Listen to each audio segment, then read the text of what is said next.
East Rutherford had barely settled into the night when the opening acts began turning MetLife Stadium into a full-scale celebration, before Bruno Mars arrived and took command of the stage. For 4 nights in August 2026, MetLife Stadium became one of the biggest stops on the romantic tour, with Bruno Mars headlining on August 21, 22, 25, and 26. The official lineup featured Mars alongside RAYE and DJ Pee Wee, the alter ego of his Silk Sonic collaborator Paak. But the story of these shows was not simply about an opening act waiting for the headliner. It was about how carefully the night was built.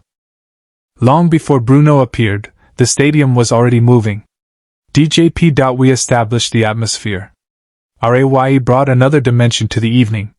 Then, after the anticipation had reached its peak, the lights shifted toward the artist everyone had come to see. Bruno Mars. And that sequence revealed something important about the romantic tour. Mars was not treating a stadium show like an ordinary concert. He was constructing an entire night around the experience of the audience. The MetLife shows were especially significant because this was Bruno Mars' first full headline tour in nearly a decade and his first full headlining stadium tour. MetLife Stadium itself describes the 2026 run as Mars' return to major stadium stages following the enormous success of the 24K Magic World Tour. The scale alone was remarkable. But the opening moments were where the evening began to tell its story. Paak's appearance as DJ Pee Wee was perhaps the most intriguing part of the lineup. Fans knew the man behind the DJ persona. They knew him as Paak, the Grammy-winning artist and Bruno Mars' partner in Silk Sonic. But on the romantic tour, he entered the night through a different door. DJ Pee Wee. It was a clever way to establish the mood without immediately revealing everything the audience would eventually experience from Mars. The relationship between Paak and Mars also gave the opening a deeper meaning. Their musical partnership had already produced one of the most celebrated collaborations of the modern R&B era. Now, Paak was helping warm up the same stadium audiences who had come to see his longtime musical partner headline. And according to Paak himself, the chemistry between the two artists remains one of the most important parts of their relationship. In an interview with People, Paak described touring with Mars as cake, and said, "When we're together, we are free." That quote helps explain why DJ Pee Wee felt like more than a conventional opening slot. There was history behind it. There was familiarity. And there was an unmistakable sense that Paak was part of the larger world Mars had created for this tour. The timing also mattered. On the August 21st performance, available set time records list DJ Pee Wee beginning at approximately 7:05 p.m., RAYE following around 7:55 p.m., and Bruno Mars beginning around 8:45 p.m. That progression gave the audience something to anticipate. First came the groove. Then came RAYE. Then came Bruno. RAYE brought a completely different musical identity into the stadium. The British singer and songwriter had already spent 2026 expanding her live show, performing with a full band, horn section, backing vocalists, and occasional strings. Earlier in the year, RAYE explained that performing with real musicians had become extremely important to her. "I need the band," she said in an interview distributed by ABC Audio. "It's so important to me to present my music on my album through live music." That perspective was significant when she stepped onto a stadium bill with Mars. RAYE was not simply there to fill time before the headline performance. She was bringing her own artistic identity to an audience that had gathered for one of the world's biggest pop performers. At MetLife, her set provided a contrast to DJ Pee Wee's DJ-driven opening. Her voice, songwriting, and live band approach created a different emotional texture. The result was a night that moved through several musical worlds before the headliner even appeared. That was part of the genius of the lineup. And then came the moment the entire stadium had been waiting for. Bruno Mars. The lights changed. The anticipation intensified. And the opening chapter of the night gave way to the main event.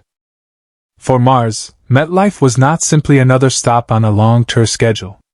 The stadium was one of the major landmarks of the Romantic Tour, which was designed as a massive return to full-scale touring after years away from the traditional global headline circuit. The venue lists 4 performances: August 21st, August 22nd, August 25th, and August 26th. That 4-night run says a great deal about the demand surrounding the artist. The Romantic Tour itself had already become a major commercial story before Mars reached New Jersey. Polestar reported that the tour moved approximately 2.1 million tickets during its on-sale, setting a Live Nation record for the largest single-day ticket sales in the company's history. The scale of that demand created a difficult question. Could Mars deliver the same intimacy and personality that had defined his arena and theater performances while standing in front of stadium-sized crowds? So far, the evidence suggests that this was precisely the challenge he wanted to solve. In a Polestar interview, Mars explained his motivation directly. "When I was making this album, The Romantic, I knew these songs were meant to be heard and felt live," he said. That sentence may be the key to understanding the entire MetLife experience. The Romantic was not being presented as an album that simply existed on streaming platforms. It was designed to live on a stage. And MetLife was one of the largest stages available. That ambition was also reflected in the production surrounding the tour. Polestar reported that the traveling production includes roughly 95 crew members, 20 people across an A/B touring party, and 32 production trucks. The tour also uses rotating steel systems and a large-scale infrastructure designed to support stadium performances around the world. Those numbers may sound technical, but for an audience member, they translate into something much simpler. The show is built to feel enormous. Yet the interesting part of Bruno's appeal has always been his ability to make enormous performances feel personal. That is why the opening acts mattered. DJ Pee Wee created movement. RAYE created anticipation. The production created scale. And Bruno created the emotional center. The evening therefore became less about asking whether the opening acts could outshine the headliner and more about understanding their role and preparing the audience for him. That distinction is important. Calling the opening acts shocking makes for a dramatic headline, but the available evidence does not establish that either performer literally stunned the entire stadium through one specific viral incident. What is clear is that DJ Pee Wee and RAYE were officially part of the MetLife lineup and that their performances preceded Mars during the evening. And that is already a compelling story. Because by the time Mars appeared, the audience had already experienced 2 different performances. The stadium was warmed up. The crowd was ready. The anticipation had been allowed to build. Then Bruno stepped into the spotlight. And suddenly, everything made sense. This was the structure of the Romantic Tour. It was not simply Bruno Mars performing songs from a new album.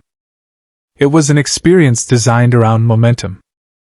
The first phase created movement. The second created emotion. The third delivered the superstar. That approach also reflects Mars' long-standing reputation as a performer who understands entertainment as a complete art form. His manager Aaron O'Hara told Polestar that Mars genuinely cares about making sure every person at his show has a great time. "He doesn't settle unless he hits that bar," O'Hara said. That may explain why the MetLife performance felt bigger than a simple headline concert. The objective was not merely to get Bruno onto the stage. The objective was to make the audience feel that the entire evening had been leading toward that moment. There was also another layer to the MetLife story. This was a homecoming of sorts. Mars had already performed at MetLife Stadium as the headliner of the Super Bowl 48 halftime show in 2014.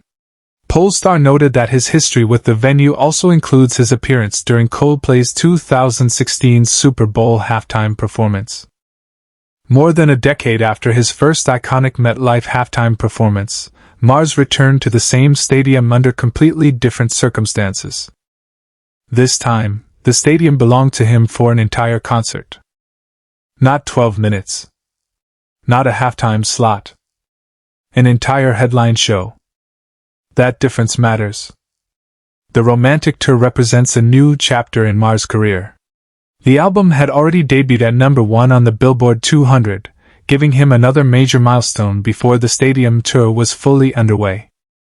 And now the songs were being tested where they mattered most, in front of tens of thousands of people. The audience reaction became part of the performance itself. Every cheer. Every dance. Every phone held above the crowd. Every moment of silence before a familiar song. That is the strange power of a stadium show. The artist is on stage, but the audience becomes part of the spectacle. At MetLife, that spectacle had already begun before Mars appeared. DJ Pee Wee had opened the door. RAYE had walked the audience through it. Then Bruno Mars took the stage. And the night shifted from anticipation to celebration. For fans who arrived early, the reward was more than seeing the headliner. They experienced the complete architecture of the show.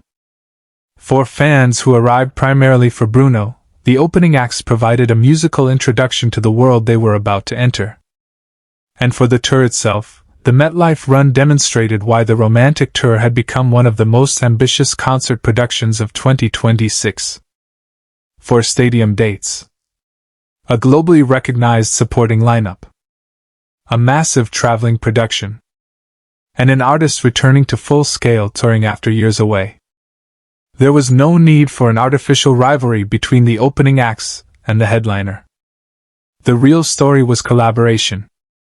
The night worked because each performer occupied a different space. DJ Pee Wee brought the groove. RAYE brought the voice. Bruno Mars brought the spectacle. And the audience brought the energy that connected all three. That is what made the MetLife shows memorable. The opening acts did not need to replace the headline performance. They needed to make the wait worthwhile. And by the time the lights went down for the main event, the audience was no longer waiting. They were ready. That distinction may be the most important detail of the entire night. Because a great stadium concert does not begin when the headliner walks onto the stage. It begins when the first sound reaches the audience. At MetLife Stadium, that sound came through DJ Pee Wee. Then came RAYE. Then came Bruno Mars. And when Mars finally appeared, the stadium had already been transformed from a football venue into something else entirely. A giant room built around music, nostalgia, romance, rhythm, and anticipation. The headline may have belonged to Bruno Mars. But the night was built as a journey. And that journey is exactly why the opening acts mattered. As the romantic tour continues across North America and beyond, the MetLife shows stand as one of its defining chapters.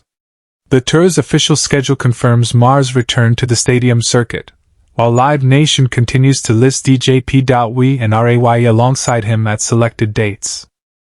For Bruno, the message from East Rutherford was unmistakable.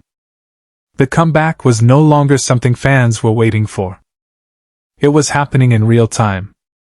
And once the opening music faded, the lights rose, and the crowd saw Bruno Mars take control of MetLife Stadium, the question was no longer whether he could fill a stadium. He already had. The real question was how far this new era could go. And judging by the scale of the romantic tour, the answer may be much bigger than anyone expected.